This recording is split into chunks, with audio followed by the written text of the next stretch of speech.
A racist pharmacist thinks that a black man has a fake prescription, so he calls security to throw the black man out. However, he regrets it the next day when the black man fights back by exposing the pharmacist for the racist he is. Jamal Harris stepped into the small pharmacy, the familiar chime ringing overhead as the door swung shut behind him. He was here for something simple, routine. His doctor had prescribed him medication just yesterday, and this was the closest pharmacy to his place. He expected to be in and out in a few minutes, but as he walked up to the counter, he couldn't shake a subtle tension that had started to build inside him. Behind the counter, a middle-aged white man, Harold, according to his name tag, barely looked up from his paperwork. His demeanor was detached, as if Jamal had already disrupted his day by simply existing in the space. Jamal offered a polite smile as he handed over the slip of paper. "Afternoon," he said. Harold took the prescription with a quick glance at Jamal, his eyebrows knitting together in mild suspicion. He held the slip up to the light, studying it longer than seemed necessary. "You get this from a real doctor?" Harold asked, his tone flat, his eyes flicking up and down between the paper and Jamal. Jamal frowned slightly but kept his voice calm. "Yeah, just yesterday. Can you fill it?" Harold didn't respond right away. Instead, he squinted at the prescription again, his frown deepening, before glancing up at Jamal with a look that was now unmistakably skeptical. "I'm going to check something in the back," he muttered, turning on his heel before Jamal could say anything else. Jamal watched him disappear behind a door marked "Staff Only." He stood there, trying to shake off the unease creeping up his spine. He had done this plenty of times before. Hand over the prescription, wait a few minutes, leave with his medication. But today, something felt different. Minutes ticked by. Jamal glanced around the empty pharmacy, growing more uncomfortable as time passed. Finally, Harold reappeared from the back room, prescription still in hand. His expression hadn't softened at all. In fact, it seemed colder now. "Nope," Harold said flatly, dropping the paper back on the counter. "This is fake. I'm not filling it." Jamal blinked, taken aback. "Fake?"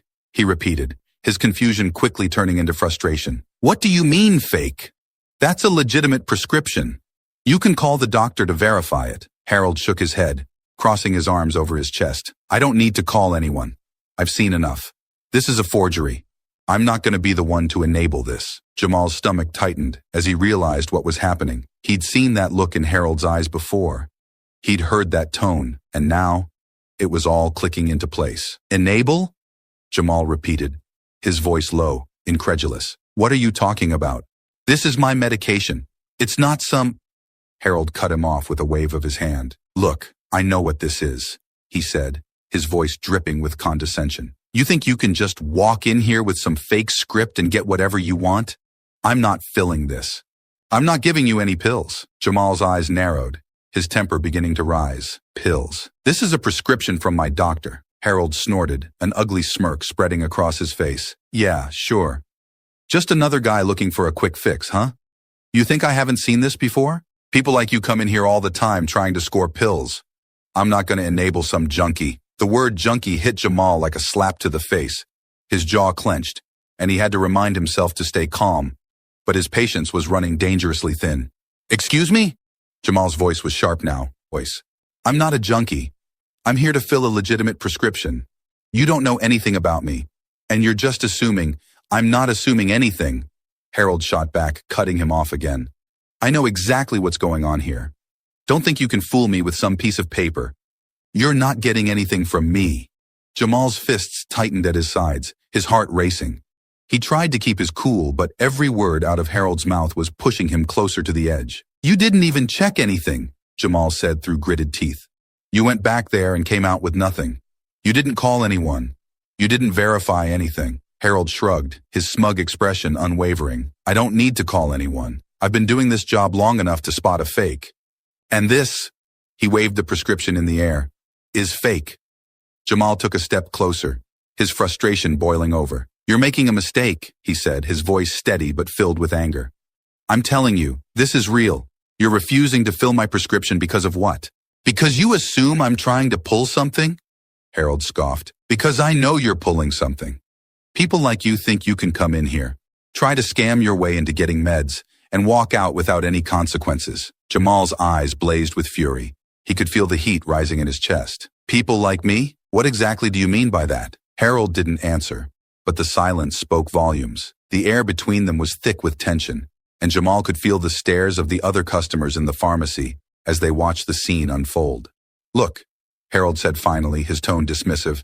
"I don't care what your story is. You're not getting anything here.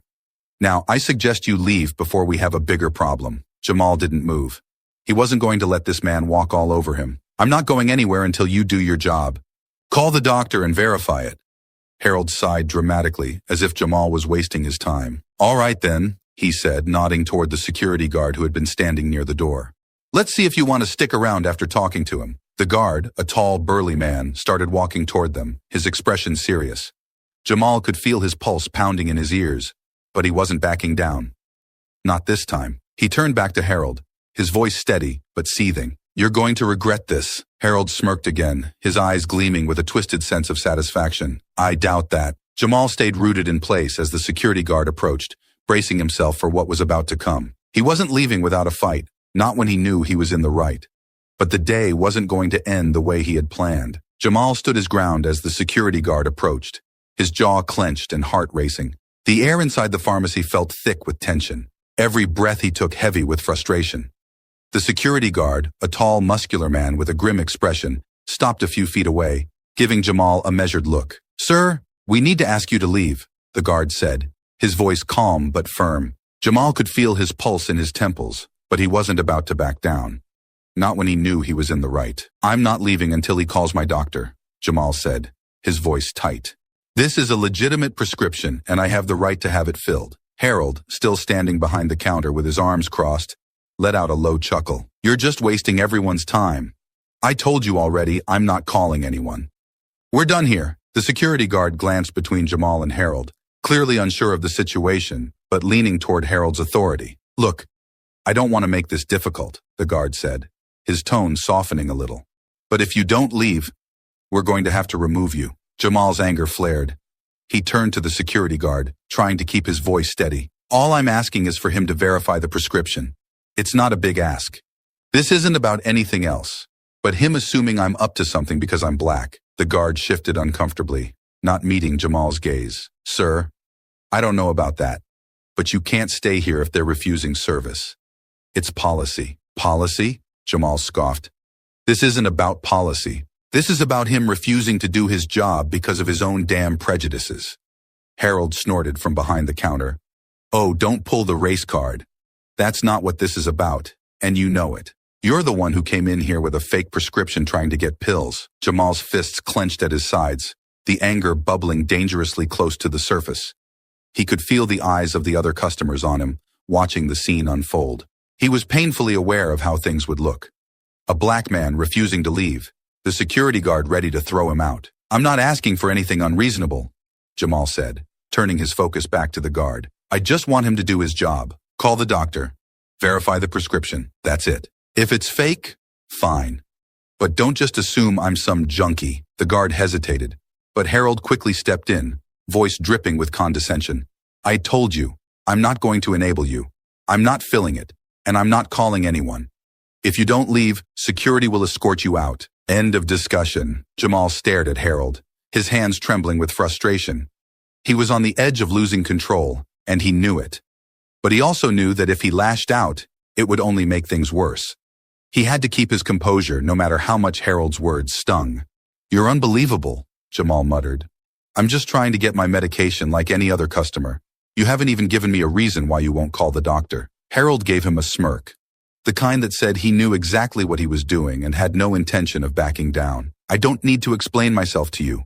You're the one trying to scam us, not the other way around." The security guard took a step closer, his patience thinning. "Sir, this is your last warning. Either leave on your own, or we'll have to remove you." Jamal's chest tightened. He knew he wasn't going to get anywhere with Harold, not like this.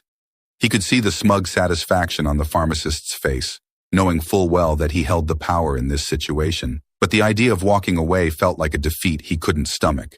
Jamal took a breath, his voice shaking with restrained anger. "I'm not leaving until you call my doctor." The guard's expression hardened. "Then I'll have to escort you out." Before Jamal could respond, the guard reached for his arm, firmly, but not aggressively. Jamal jerked away, his voice rising. "Don't touch me. I haven't done anything wrong." Customers around the pharmacy started murmuring, some stepping back from the scene, clearly nervous about where things were headed. Harold leaned against the counter, watching with a satisfied smirk. The guard stepped in closer, his grip firmer this time as he grabbed Jamal's arm. "I'm asking you to leave." Jamal's voice was louder now, frustration spilling over. "You're all making a mistake. I haven't done anything. This is my medication." The guard, unfazed, started guiding Jamal toward the door. Jamal resisted, but he knew there was no use in fighting. He wasn't going to let himself be dragged out like some criminal. Not in front of all these people. As they neared the door, Harold called out, his voice dripping with arrogance. "You should have just left when you had the chance. Next time, try somewhere else. Maybe they'll fall for it." Jamal's whole body tensed, every muscle screaming to turn around and yell, to tell Harold exactly what he thought. But he bit back the anger, keeping his head high as the security guard led him out the door. The cold air hit Jamal's face as he stepped outside, but the heat of his anger lingered. This wasn't over, not by a long shot.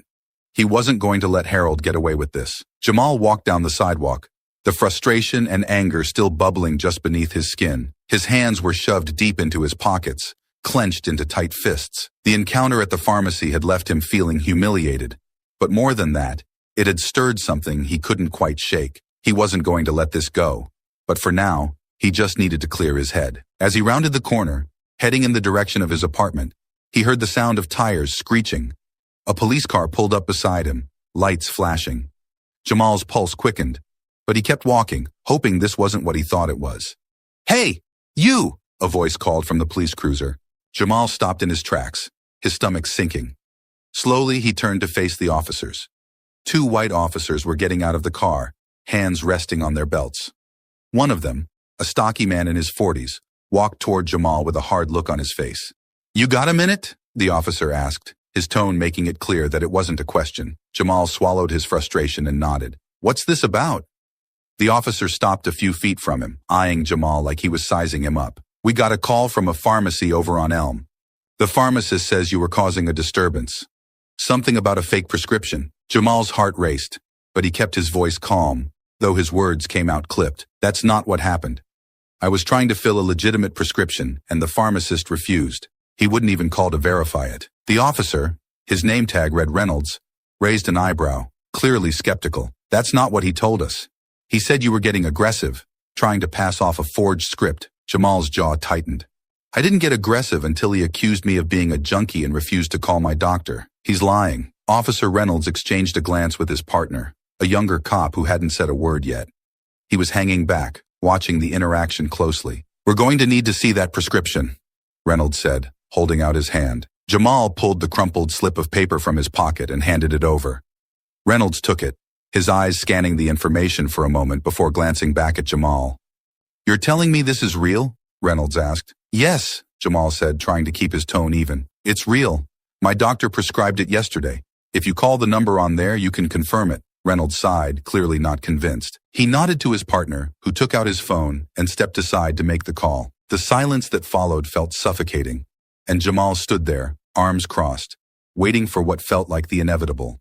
"You know," Reynolds said, breaking the silence, "if this turns out to be a fake, things could get a lot worse for you." Jamal shot him a hard look. "It's not fake," Reynolds shrugged, clearly unconcerned by Jamal's response. "We'll see." Minutes ticked by as the younger officer spoke into the phone, his voice low and difficult to hear. Jamal could feel the weight of Reynolds' gaze on him, the tension thick in the air. He had been through this before, being treated like a criminal for simply existing, for trying to do something that should have been simple. But no matter how many times it happened, it didn't get easier. Finally, the younger officer walked back over, slipping his phone into his pocket. He glanced at Reynolds, shaking his head. "It's legit. I spoke with the doctor's office. Prescription checks out." For a brief moment, a flicker of relief washed over Jamal, but it was quickly drowned out by the simmering anger that hadn't left him since he walked into that pharmacy. He looked at Reynolds, waiting for him to say something. Reynolds stared at his partner, clearly not thrilled with the outcome. He let out a long breath before turning back to Jamal. "All right," he said, handing the prescription back. "You're free to go." Jamal took the prescription but didn't move. He was too angry to walk away now, not after everything. "That's it?" Jamal said, his voice low and controlled. "You harass me, accuse me of fraud, and now I'm just supposed to walk away like nothing happened?" Reynolds frowned, clearly not used to being questioned. "We were following up on a call. You caused a disturbance. No, Jamal shot back, his voice sharp. I didn't cause a disturbance.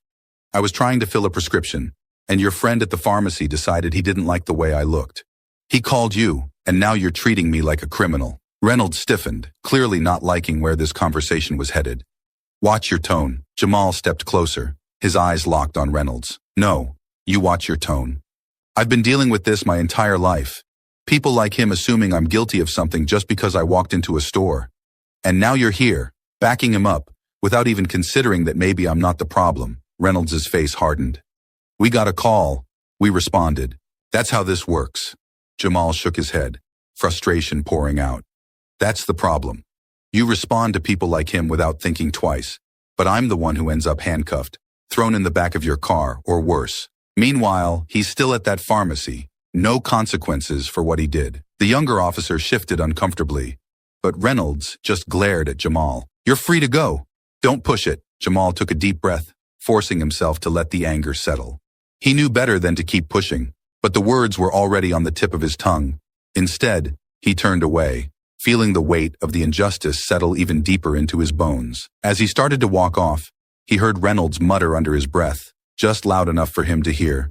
Should have just filled it somewhere else. Jamal paused but didn't look back. He wasn't done with this. Not by a long shot. This wasn't over yet. Jamal couldn't sleep that night. The encounter with Harold, the security guard, and the police replayed in his head like a bad dream that wouldn't go away. The blatant disrespect, the way everyone in that pharmacy had looked at him like he didn't belong, it gnawed at him. And then the police, treating him like he was already guilty without bothering to listen, only reinforcing what Harold had started. By the time the morning light filtered through his blinds, Jamal had made a decision. He wasn't going to let it go, not this time. He was going back to that pharmacy, and he was going to do what he should have been able to do the day before. Fill his prescription. The right way. After getting dressed and grabbing the prescription, now slightly crumpled from the day before, he made his way back toward the pharmacy. As he walked, Jamal's jaw tightened with determination. There was a small sense of fear in the back of his mind, a nagging thought that things might get worse, but that fear was drowned out by the overwhelming sense of indignation. By the time he reached the pharmacy, the sun was high in the sky, and the streets were busy with the usual midday traffic. He walked through the door, the familiar chime greeting him again. The same sterile white walls seemed a little colder today, but this time, Jamal wasn't letting them intimidate him. Behind the counter stood Harold, looking just as smug as before. His eyes flickered with something like surprise when he saw Jamal walk in. But the smile that curled on his lips told Jamal he wasn't expecting much of a fight. Well, look who's back, Harold drawled, folding his arms. You just don't give up, do you? Jamal didn't rise to the bait. He walked straight to the counter and placed the prescription down with a firm thud. I'm here to fill my prescription, he said, keeping his voice steady and measured, despite the anger simmering underneath. Harold snorted. You really think I'm going to fill this after yesterday? You should have found somewhere else to try your little scam. Jamal's hands tightened into fists at his sides, but he forced himself to take a breath. It's not a scam. The police called my doctor. They confirmed that it's legitimate. Harold's smirk faltered slightly, but his arrogance remained intact. That doesn't mean I have to fill it. I've already told you. I'm not going to enable. I don't care what you think you're enabling, Jamal interrupted, his voice finally breaking through the calm exterior. This isn't about you. This is about me, and I need my medication. I'm not going anywhere until you do your job. Harold's expression darkened, his mouth curling into a sneer. You think you can come in here and tell me how to do my job? I don't take orders from people like you. Jamal's blood boiled, the thin veil of composure slipping further away. He leaned forward, his voice dropping to a dangerous calm. People like me? You mean a paying customer? Someone who has every right to be treated with basic human decency? Human decency? Harold laughed, the sound bitter and sharp. You're the one who walked in here yesterday causing trouble, making a scene. If anything, you're lucky I didn't press charges. Press charges? Jamal's voice was incredulous now, his hands gripping the counter. I was trying to get my medication and you treated me like a criminal. You refused to call the doctor. You accused me of being a junkie. And now you think you can stand there and act like you did nothing wrong? Harold shook his head, the smugness returning. You're delusional. You should have just left when you had the chance. Jamal felt the anger rise again, hot and sharp. But before he could respond, the door to the pharmacy opened, and in walked two familiar faces. Officer Reynolds and his partner from the day before. Jamal turned to face them, his chest tightening. They had returned to the pharmacy, likely on Harold's request, but this time Jamal wasn't going to let them silence him. Perfect timing, Harold said with a smug smile, looking over at the officers. Our friend here is causing trouble again. I'm guessing you'll want to handle this. Jamal shot a glance at the officers, his heart pounding. Reynolds' face was unreadable, but his partner looked uncomfortable. Jamal knew the situation was teetering on the edge of something worse. His entire body felt tense, ready to defend himself, but he forced himself to stay calm. I'm not causing trouble, Jamal said, turning to face the officers directly. I came back to fill my prescription, the same one you confirmed was legitimate yesterday. He's refusing to fill it again, and now he's calling you because I won't just leave. Reynolds looked between Jamal and Harold, clearly weighing the situation. Is that true? He asked, glancing at Harold. Harold's smile slipped a little, but he shrugged. Look, I don't trust this guy. I've seen scams like this before. Just because his prescription's real doesn't mean he's not trying to game the system. Jamal couldn't believe what he was hearing. He stepped forward, speaking directly to Reynolds. I'm not gaming anything. I need this medication. That's all this is about. He's refusing to do his job because of some personal bias, and I'm not leaving until it's filled. For a moment, the air hung thick between them. Jamal could see the tension in Reynolds' face, but something shifted in the officer's posture. He wasn't as rigid, not as confrontational as before. Reynolds sighed heavily, running a hand over his face. Harold, you verified the prescription's real? Harold hesitated, clearly not expecting the question. Well, the police did yesterday, but I still don't. If it's real, Reynolds cut him off, his voice firmer now, then you have no reason to keep refusing him service. Jamal's eyes widened in surprise, and for the first time, Harold looked unsure of himself. His smirk was gone, replaced with a flicker of discomfort. I don't have to fill anything I'm not comfortable with, Harold muttered, his bravado faltering. Legally, if the prescription's verified, you can't refuse, Reynolds said, his tone edged with finality. And if you keep holding this up, there's going to be a bigger issue here. Harold's face flushed, and for the first time he looked genuinely unsettled. He glanced between Jamal and Reynolds, clearly weighing his options. Jamal didn't say anything. He just waited, his heart pounding as he watched Harold wrestle with his pride. Finally, Harold let out a frustrated sigh and turned away, grabbing a form from the counter. He didn't say another word as he begrudgingly began to fill the prescription. Jamal exhaled slowly, feeling the weight of the tension lift just a little. But this wasn't a victory. It was simply what should have happened from the start. As Harold silently handed Jamal the medication, their eyes met briefly, and Jamal saw something flicker in Harold's expression. Defeat. It wasn't much, but it was something. Jamal took the bag and nodded. Thanks, he said, his voice steady. Without another word, Jamal turned and walked out of the pharmacy, the officers watching him leave. This wasn't over, not by a long shot. But for now, he'd take the small win. Jamal sat at his kitchen table, staring at the small orange bottle of pills that had caused all the trouble. His mind was a whirlwind of frustration, anger, and disbelief. He had finally gotten the medication he needed, but the battle to do so had left him drained. And it wasn't just about the prescription. It was about the way he'd been treated. How easily Harold had dismissed him. How quickly the police had assumed he was at fault. He couldn't let it go. Not this time. This wasn't just about him. It was about every time someone like Harold used his position of power to dehumanize someone based on skin color. Jamal knew that he had to do more than just stand up for himself. He had to make sure this didn't happen again. To anyone. Jamal opened his laptop, his fingers hovering over the keyboard. He'd never been the type to seek attention or make waves, but this situation demanded more than silence. The media could amplify his voice in a way he couldn't on his own. Maybe it was time to go public. After some hesitation, Jamal typed a quick message to one of the local news stations. He kept it simple but detailed enough to catch their attention. Subject: discrimination at local pharmacy. Hello, my name is Jamal Harris, and I experienced blatant discrimination yesterday at a local pharmacy while trying to fill a legitimate prescription. The pharmacist accused me of fraud without reason, refused to verify the prescription, and called the police on me. I was forcibly removed from the store by security and later stopped by the police, only to have my prescription confirmed as real. Despite this, the pharmacist still refused to fill it until the police stepped in. I believe this is a case of racial profiling and would like to share my story. Best regards, Jamal Harris. He read over the email one last time before hitting send, It felt strange, putting himself out there like this. But something about hitting that send button felt liberating, like he was finally taking control of the narrative. Within a few hours, his phone buzzed with an email from one of the producers at the station. They were interested. They wanted to meet with him and hear his story in person. The quick response surprised Jamal, but he knew the weight of what he had experienced would resonate. Later that week, Jamal found himself sitting across from a reporter named Linda Price, a seasoned journalist who specialized in covering community stories. She was polite and professional, but Jamal could tell she was eager to dig into the details. "Thanks for reaching out, Jamal," Linda began, setting up her recorder on the table between them. "We've heard about similar incidents of racial profiling at other places around town, but your story, well, it seems particularly egregious. Do you mind walking me through what happened?" Jamal nodded, his fingers tapping nervously on his leg beneath the table. "It all started when I went to fill my prescription at the pharmacy," he began. "The pharmacist took one look at me and the prescription and decided it was fake. He didn't even try to verify it. He just assumed." As he continued to recount the events, Linda's expression shifted from curiosity to something like disbelief and outrage.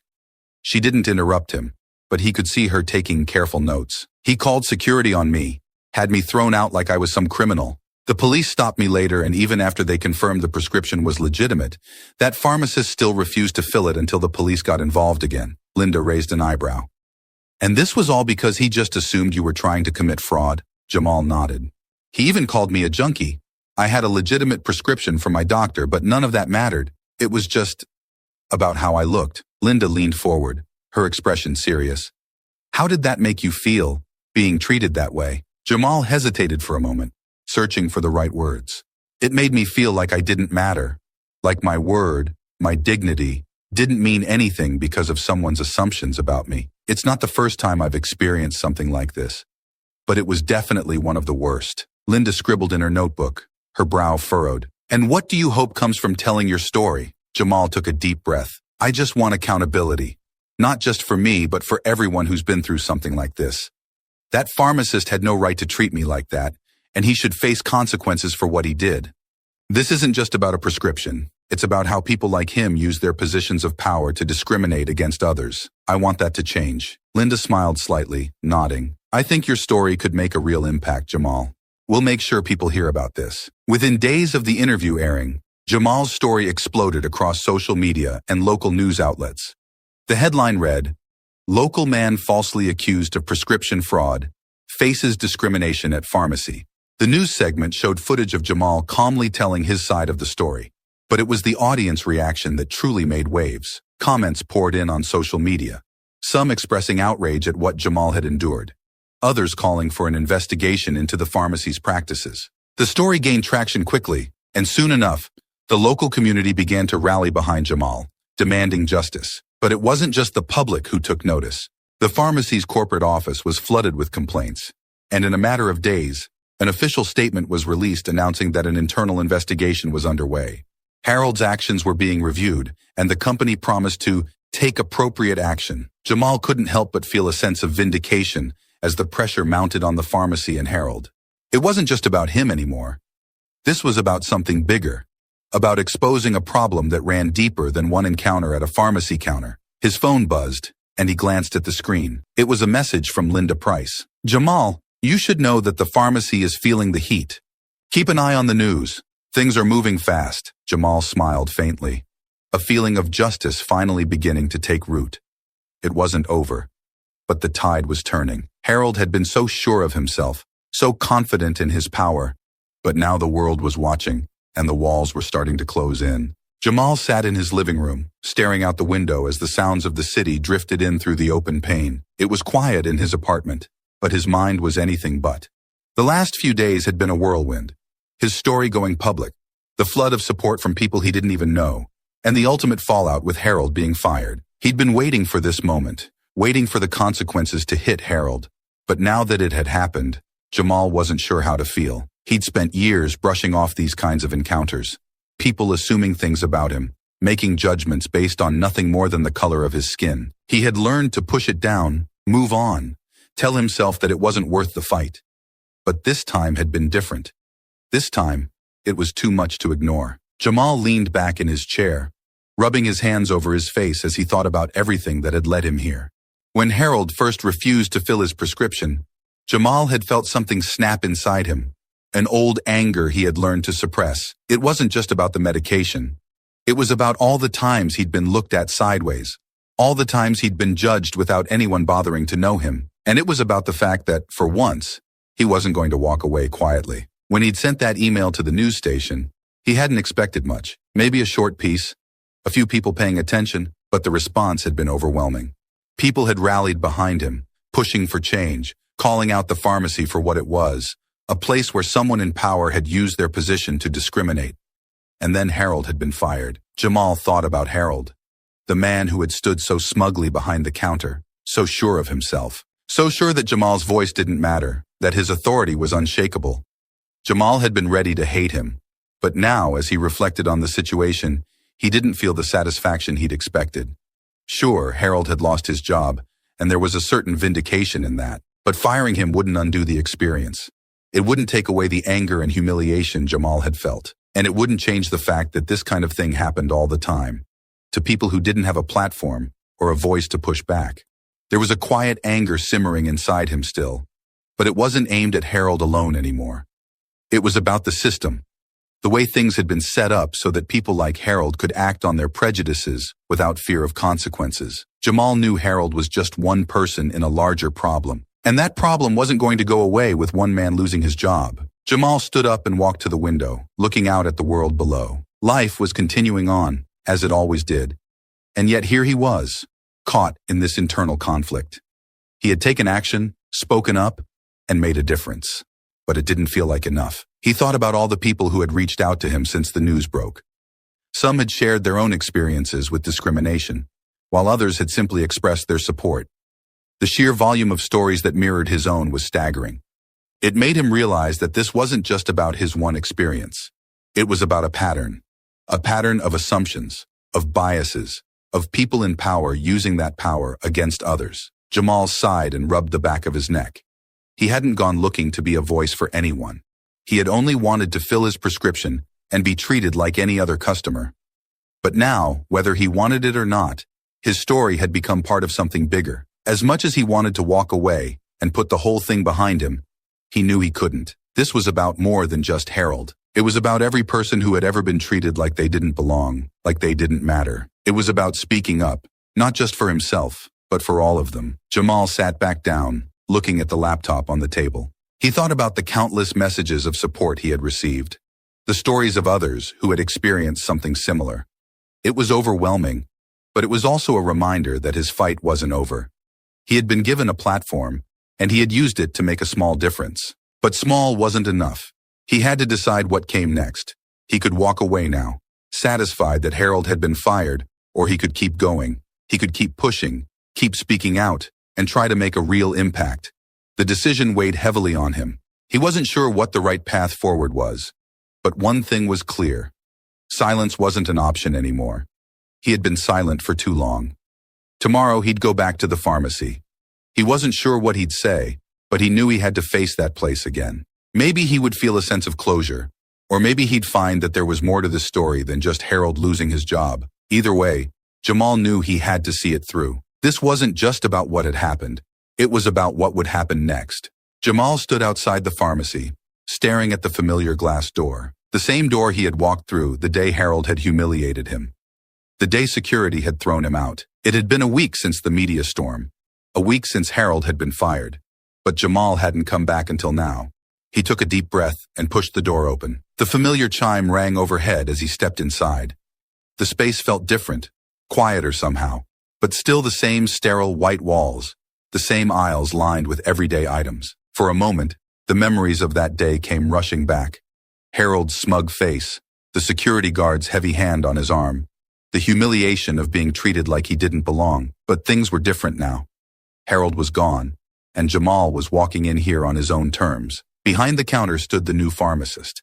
He looked up and gave Jamal a nod of recognition. "Good to see you again," he said with a small smile. "What can I do for you today?" Jamal walked up to the counter, his prescription already in hand. "Just here to get this filled," he said, keeping his voice casual. He wasn't here to make a scene. This was just another trip to the pharmacy, like it should have been from the start. The pharmacist took the slip of paper, glancing at it before turning back to his computer. As he worked, Jamal's eyes wandered around the store.